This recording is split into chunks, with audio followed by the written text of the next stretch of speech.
time is 6 o'clock. This is the NYSC Radio 88.3 FM News Bulletin on Tuesday, 10th September 2024. The headlines. Director General National Youth Service Corps tasks Corps members on national integration. National Youth Service Corps charges Corps members on discipline and dedication. Gombe State Government augments feeding of Corps members. Federal government to boost poultry production. A very good evening and welcome to the News Hour on NYSC Radio 88.3 FM Abuja. My name is Obwa Trust Judith. Now the news in full. Corps members have been admonished to use the opportunities of the service year to remain steadfast towards the promotion of national unity and integration. The NYSC Director General, Brigadier General Y.D. Ahmed, stated this in his address to Corps members at Adamawa State Orientation Camp, Damare. He advised them to create and foster mutual relationships amongst themselves, adding that this would lead to good memories in future. The NYSC boss further stated that the scheme was established for the promotion of national unity and integration. Hence, the need for all Corps members to abide by the ideals of the founding fathers of the scheme. General Ahmed also enjoined the Corps members to strive for excellence wherever they may be posted to, as they contribute their quota to national development during the service year. Earlier in his camp situation report to the Director General, the Adamawa State Coordinator, Mr. Sam Ateli, stated that 1,334 Corps members made up of 789 males and 563 females were registered in camp. Ateli also attributed the success of the orientation exercise so far to the application of emotional intelligence by all camp officials. The Director of Ventures Management, NYSC Directorate Headquarters, Prince Mohammed Momo, has advised Corps members to cultivate the values of discipline, determination, and dedication. Prince Momo stated this while interacting with Corps members of the 2024 Batch B Stream 2 Orientation Course at NYSC Permanent Orientation Camp, Nonwag Bamtai, Rivers State. Momo called on the Corps members to see themselves as the elite and privileged youths who must put in energy and passion into nation building as patriotic citizens. He maintained that Corps members must be worthy ambassadors and promoters of peace, rather than those who stoke the flames of tribalism, ethnicity, and religious intolerance. Earlier in his remarks, the State Coordinator NYSC Rivers State, Mr. George Informed the Director that the orientation exercise is smooth sailing with everyone being on top of their game. Mr. Fongang also thanks the Governor of Rivers State, Sir Similai Fubara, and the good people of Nonwa and Gbam communities for their immense support for the scheme's activities and programs. Gombe State Government has donated food items comprising bags of rice, groundnut oil, and cows to Corps members of the 2024 Batch B Stream 2 Orientation course. The donation was done by His Excellency, Governor of Gombe State, Alhaji Muhammadu Unuwa Yahaya, to augment the feeding of camp participants made up of Corps members and camp officials. While receiving the items at NYSC Temporary Orientation Camp Amada, the State Coordinator NYSC Gombe, Mrs. Chinwe Nnena Wachuku, expressed gratitude to Governor Yahaya for the kind gesture. She maintained that the untiring support of the state government as it concerns the welfare and security of Corps members is commendable and worthy of emulation. Inena also pledged to work hard for the interests of Gombe State and the nation at large.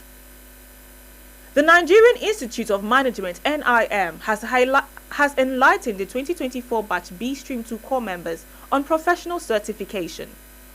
Mr. Ikechukwu Ezema, a representative of the institute, stated this during a lecture at NYSC Orientation Camp, Agwu, Enugu State. Ezema also noted that the Nigerian Institute of Management (NIM), through a strategic partnership with the National Youth Service Corps, aims to offer its quota in the development of Nigerian youths. He maintained that the institute, being the biggest international association in West Africa, with over 4,000 members, seeks to help individuals realize their true potentials aside their field of study. He further emphasized on enrollment and membership of the institute, calling on interested candidates to purchase an entrance form from the association's website. Ezema also said candidates undergo courses of their interest, as qualified candidates are inducted into the association and offered 2 professional certificates, the Proficiency Management Certificate and Graduate Membership of NIM Certificate. The Federal Ministry of Agriculture and Food Security has expressed commitment to improving the poultry industry. This was contained in a statement by the Director of Animal Husbandry Services at the Ministry, Winnie Lai-Solarin. At a meeting with representatives from government agencies, private sector players and development partners in Lagos, Winnie stated that the ministry has agreed to collaborate with stakeholders in knowledge sharing and collective problem solving to drive poultry sector growth and development. She maintains that the federal government was prioritizing its efforts to overcome the poultry sector's hurdles. Earlier in his address, the Registrar of the Nigerian Institute of Animal Science, Professor Udo Herbert, noted that there were gaps in the poultry value chain that needed to be bridged through a joint effort of stakeholders from across the sector. Participants resolved to collaborate on value chain development, policy advocacy, access to inclusive finance, capacity building, and fostering public-private partnerships.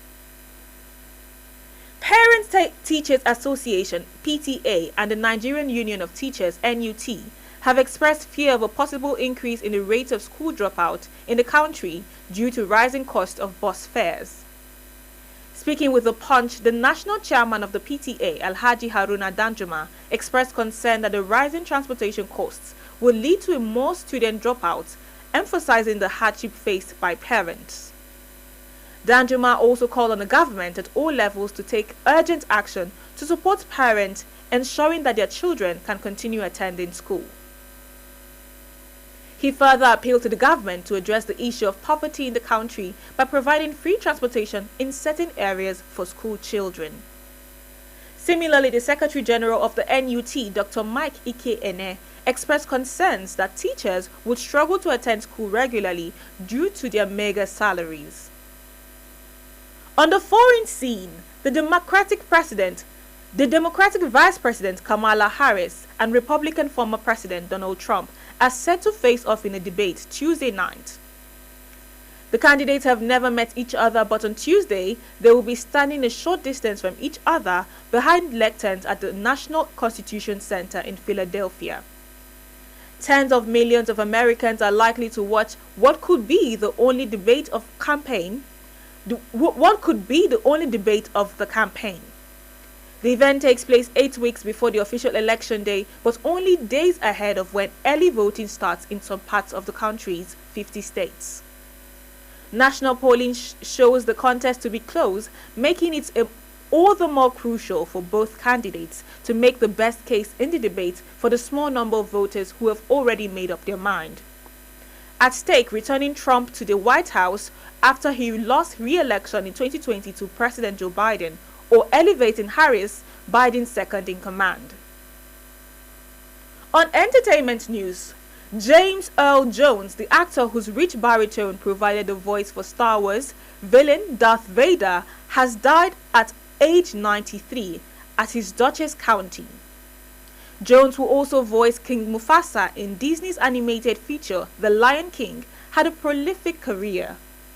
Over 6 decades, he worked with some of the greatest figures in cinema and theatre, including Stanley Kubrick in his 1964 Cold War satire, Dr. Strangelove. He also had roles in the Arnold Schwarzenegger film Conan the Barbarian and 1989 Kevin Costner movie Field of Dreams. But it was for his role as one of cinema's most famous villains that he became most widely known. It was Jones who gave the Star Wars franchise some of its most memorable lines, including when he revealed to Luke Skywalker, played by young Mark Hamill, "I am your father." Hamill took to social media on Monday to share news of Jones' death, writing simply, "Rest in peace, Dad," with a broken heart emoji. And now sports. Nigeria will on Thursday challenge Japan for a ticket in the last 8 of the FIFA Under-20 Women's World Cup, going on in Colombia, South America. Emerging from Group D as runner-ups after Germany, the Falconets will have to be strong against the high-scoring Asians who banked in 13 goals, winning all 3 matches to top their Group E. While Japan had won the championship once, France in 2018 and were runner-ups for 4 years later with 2 bronze medals in 2012 and 2016. In addition, Nigerians' best performance were 2 silver medals in Germany in 2010 and Canada in 2014, as well as 4th place in Japan in 2012. The Falconets started Colombia 2024 with a lone goal victory over Korea Republic. Then, they lost 1-3 to Germany before rescuing their qualification for the knock phase, thrashing Venezuela 4-0. Japan thrashed New Zealand 7-0, defeating Ghana 4-1 and beat Austria 2-0 and emerged among the top 4 highest scorers in the group phase. That is the size of our bulletin at this moment, but before we go, here is a recap of our major stories. Director General National Youth Service Corps tasks Corps members on national integration. National Youth Service Corps charges Corps members on discipline and dedication. Gombe State Government augments feeding of Corps members. Federal Government to boost poultry production. On behalf of our news crew, thank you for listening. Please always stay tuned to NYSC Radio 88.3 FM Abuja for more news, entertainment, and authentic information about the operations of the NYSC. Once again, thank you for listening. My name remains Obwa Trust Judith. Bye for now.